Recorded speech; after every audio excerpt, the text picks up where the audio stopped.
Subscribe करें और दबाएं बेल आइकन ताकि कोई खबर रह न जाए।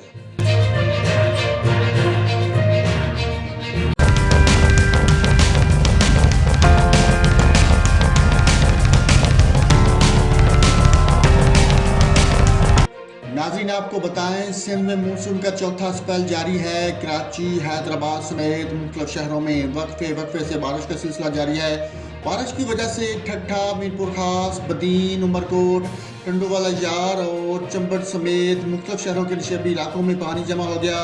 कराची में सबसे ज़्यादा बारिश गुलशन हदीद और कैदाबाद में रिकॉर्ड की गई। सिंध के अलावा पंजाब के मुख्तलिफ शहरों में भी बारिशें जारी। बादल बरसने से दरिया रावी में पानी की सतह बुलंद हो गई। नारोवाल में दरिया रावी के अलावा नहरों और नदी नालों में तूफानी का खदशा। दरियाओं, नहरों, नदी और नालों में नहाने पर दफ़ा 144 के तहत 1 माह तक पाबंदी ऐद कर दी गई।